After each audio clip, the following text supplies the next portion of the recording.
Israel के प्रधानमंत्री Benjamin Netanyahu के घर पर एक बार फिर हमला हुआ है। जी हां, बेंजामिन नेतन्याहू को एक बार फिर हमला झेलना पड़ा।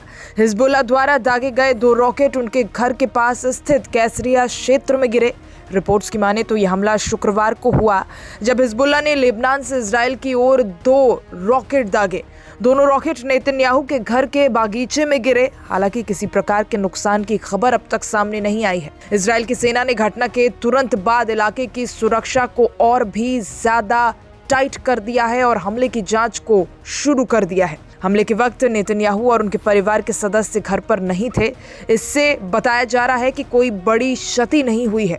शिन बेत ने घटना की पुष्टि करते हुए कहा कि हमले के बाद सुरक्षा बलों ने तत्काल इलाके की घेराबंदी कर दी और जांच शुरू कर दी है। आपको बता दें, ये घटना ऐसे समय में हुई है जब इजरायल और हिजबुल्लाह के बीच तनाव लगातार बढ़ता जा रहा है। पिछले कुछ हफ्तों में दोनों देशों के बीच सीमा पर कई झड़पें हो चुकी हैं। ये हमले की नई कड़ी बताई जा रही है। इजरायल ने इस हमले को गंभीर चेतावनी के रूप में ले लिया है और हिजबुल्लाह को परिणाम भुगतने की धमकी दे दी है।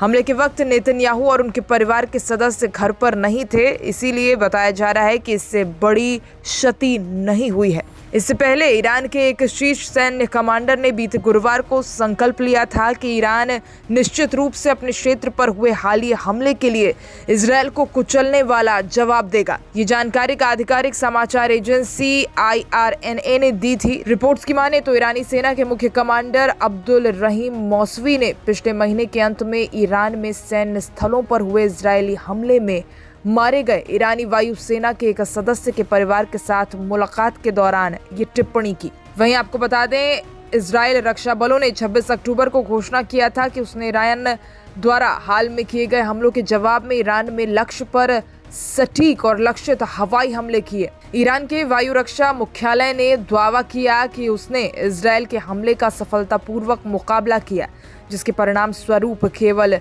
सीमित क्षति हुई। वहीं बताते चलें कि अक्टूबर में भी ड्रोन से हमला हुआ था पीएम नेतन्याहू के घर पर। कैसरिया प्रधानमंत्री नेतन्याहू के घर की ओर एक ड्रोन लॉन्च किया गया था, जिससे कोई नुकसान नहीं हुआ। उत्तर में इजरायली सेना अक्टूबर 2023 से लेबनान के आतंकी संगठन हिजबुल्लाह के साथ जंग लड़ रही है। शनिवार की घटना की फिलहाल किसी ने जिम्मेदारी अब तक नहीं ली है। इससे पहले अक्टूबर में इजरायल के प्रधानमंत्री बेंजामिन नेतन्याहू ने कहा था कि ईरान के प्रॉक्सी हिजबुल्लाह ने कैसरिया शहर में उनके घर की तरफ ड्रोन से हमला कर उनकी और उनकी पत्नी की हत्या करने की कोशिश की थी। हालांकि इस घटना में कोई हताहत नहीं हुआ था, लेकिन इस घटना ने इस बात को उजागर कर दिया था कि भले ही इजरायल के पास अत्यधिक एडवांस एयर डिफेंस सिस्टम है, लेकिन वो ड्रोनों से सुरक्षित नहीं है।